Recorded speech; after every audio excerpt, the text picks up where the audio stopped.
Oke, mungkin diskusi kita ini fokus ke ini. Dengan pernyataan Presiden Joko Widodo itu, banyak persepsi yang muncul di publik, apakah ini bentuk kekhawatiran dari Presiden Joko Widodo terhadap paslon tertentu yang angkanya stagnan atau seperti apa? Mbak Titi melihat seperti itu juga nggak? Nanti kita akan diskusikan hal yang sama kepada masing-masing narasumber. Iya, kalau soal pernyataan Presiden mendukung atau kemudian akan berkampanye itu soal waktu saja ya Mbak ya. Dari awal itu kan sebenarnya kita berharap sesuatu yang tidak mungkin ketika misalnya Mas Gibran maju lalu ada putusan Mahkamah Konstitusi. Jadi berharap bahwa Presiden akan selalu berdiri di tengah itu sesuatu yang bagi saya itu yang sangat tidak mungkin. Soal pernyataan dia akan berkampanye itu soal menunggu waktu, dan ternyata kan dari angka survei angka pasangan nomor 2 itu tidak pernah lewat dari 50%. Saya sudah menduga sejak awal ketika misalnya angka survei tidak pernah lewat dari 50%, sangat mungkin maka Pak Jokowi itu akan menyatakan dukungan terbuka. Itu bagian dari upaya untuk memastikan pasangan nomor 2 itu mendapatkan dukungan signifikan karena targetnya menang 1 putaran.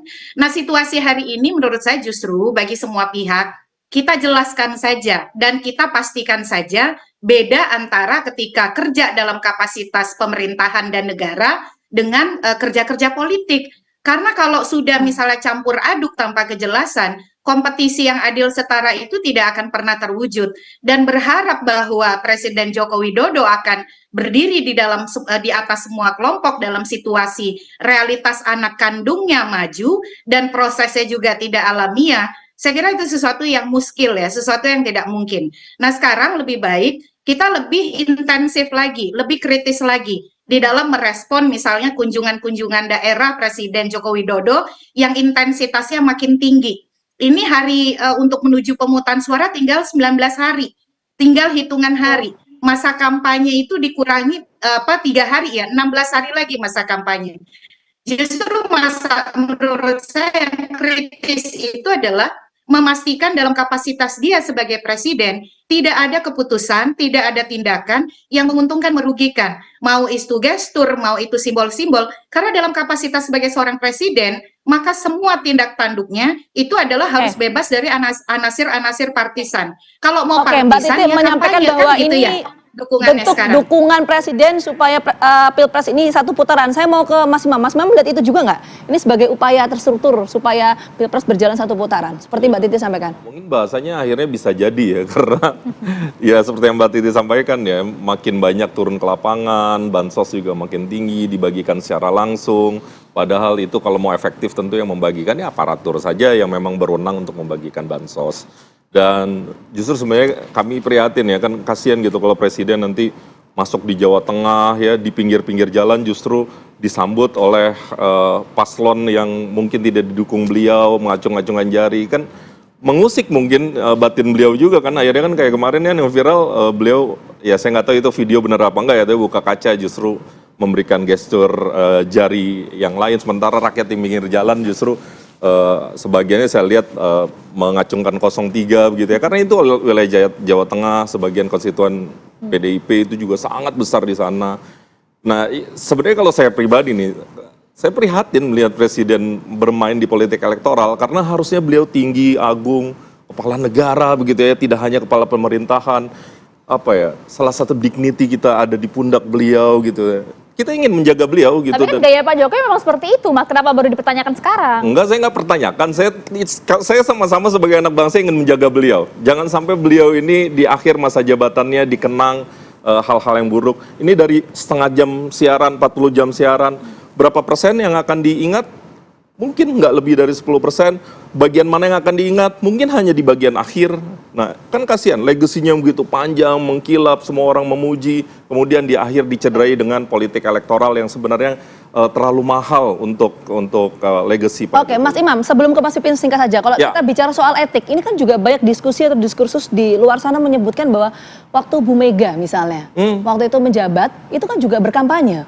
Begitupun juga Pak SBY. Berkampanye karena Bu Meganya sedang ikut kontestasi. Oke, jadi menurut Anda kalau ketika berkontestasi menjadi kontestan ya nggak masalah berkampanye? Ya sekarang kan begini Mbak, sebagian pihak bahkan menilai kan ini kalau bahasa gamblangnya nepotisme begitu ya. Presiden aktif punya anak yang sedang berkontestasi.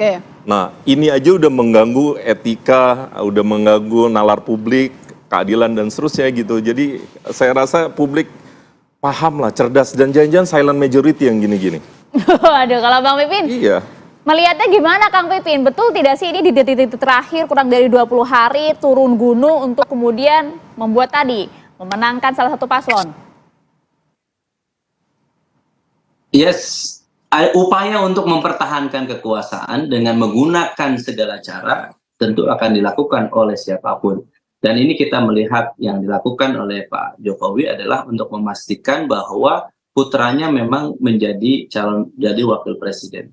Nah ini saya kira yang kita ingin perlihatkan kepada publik, pada pemirsa TV One. Saya kira lagi-lagi rakyat mungkin yang nonton TV One kalangan menengah atas misalnya melihat fenomena ini, apakah mau kita diamkan? Apakah mau kita biarkan? Jadi apakah nalar publik, kewarasan publik ya yang seperti ini, apakah akan diteruskan atau kita akan melakukan sesuatu gitu? Perlawanan secara konstitusional untuk memastikan bahwa yang menang adalah yang kira-kira against terhadap kebijakan yang seperti ini. Jadi yang kita khawatirkan adalah ada pelanggaran yang TSM, terstruktur, sistematis, dan masif, yang itu tidak bisa dijangkau oleh Bawaslu, sehingga rasa ketidakadilan itu tidak muncul di tengah-tengah kita, dan kemudian reaksi publik ini nanti akan luar biasa. Sehingga mereka melihat, oh begini cara negara dikelola, oh jadi akhirnya nanti ketika misalnya kita banyak melapor, ya kemudian selalu 02 mengatakan silahkan saja dilaporkan, silahkan saja dilaporkan. Terus kemudian Bawaslu-nya tidak bisa memberikan rasa ketidakadilan publik. Yang kita khawatirkan adalah ketika publik melihat bahwa jalan-jalan di luar konstitusional yang dilakukan. Tentu kita tidak Anda ragu dengan Bawaslu, Kang tetapi yang Pipin? kita ajak semua, ya. Anda ragu dengan Bawaslu kita? Ya kalau kita melihat saat ini kita belum melihat apa yang dilakukan laporan-laporan itu bagaimana tindak lanjutnya. Kalau misalnya oh ini sedang diproses, oke diproses. Tetapi ada nggak ketidakadilan? Ada nggak keadilan yang ditunjukkan di situ? Ada nggak sanksi yang diberikan secara tegas misalnya? Jadi jangan sampai level kita berdemokrasi masih demokrasi prosedural. Itulah yang disampaikan oleh Mas 02 Pipin. selalu bahwa ini aturannya Mas Pipin menyampaikan bahwa tetapi kalau pernyataan kita presiden masuk ini selanjutnya masuk ke substansial, maka ya sebagai seharusnya upaya melanggengkan tadi keadilan kekuasaan yang itu ditegakkan. poinnya ya. Oke, Mas Pipin kita tangkap poinnya. Langsung ke Bang Fahri. Ini upaya melanggengkan kekuasaan, betul nggak sih? Percuma juga lapor Bang, katanya Bang. Enggak, terlalu mendramatisir ya. Saya kira narasinya begini. Kalau narasi seperti itu kan sebenarnya jujur saja bahwa kita bisa memandang bahwa ini adalah narasi yang diciptakan untuk mendelegitimasi proses yang saat ini sedang berlangsung. Kami memandang bahwa proses saat ini sangat kredibel ya. Yang pertama, yang kedua, saya mau katakan tadi menarik bahwa tradisi kita selain norma ya memang diatur dalam undang-undang. Dulu itu kan Undang-Undang 43 tahun 99 waktu itu tentang Pilpres. Mulai dari pemilu 2004, kemudian 2009, 2014 sampai 19, itu kita masih menggunakan tone yang sama sampai dengan saat ini.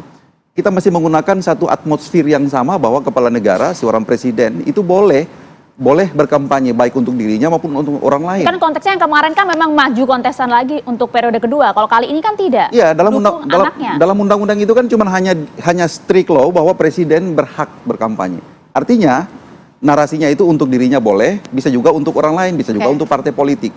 Nah, yang kedua saya mau katakan begini bahwa tidak segampang ya, jangan kita mensimplifikasi bahwa yang dilakukan oleh presiden ini itu terkategori sebagai TSM. Kami ini lawyer ya, selalu menguji seluruh asumsi-asumsi ini ke Mahkamah Konstitusi, membuktikan satu dalil bahwa apakah itu TSM dan bukan, itu bukan hal yang sederhana, sangat sulit gitu, sangat rumit. Terstruktur sistematis dan masif itu tidak gampang. Jadi jangan kita menyederhanakan bahwa yang dilakukan seperti ini terkategori seperti itu atau terkategori seperti ini. Oke, berarti Bang Fahri membantah bahwa ini upaya dari Presiden Joko Widodo untuk membuat Pilpres ini satu putaran. Anda membantah soal itu? Persoalan satu putaran Fokus itu kan dulu ke situ. Saya kira kalau satu putaran itu kan kalau misi kita sebagai satu bangsa saya tidak ada masalah. Kalau memang satu putaran lebih efisien, lebih efektif. Kalau memang satu putaran bisa diselesaikan. Tapi kalaupun dua putaran juga itu adalah fakta konstitusional yang Nah, itu yang diinginkan oleh Presiden Joko Widodo atau tidak? kita fokus dulu mungkin diskusinya ke situ. Kami tidak punya informasi ya apakah presiden berkepentingan dengan itu atau tidak ya. Tapi saya kira kalaupun jadi satu putaran itu menjadi sesuatu yang sangat efisien. Oke, menarik sampai di situ. Kita lanjutkan usai jeda. Saat lagi tetap bersama kami pemirsa.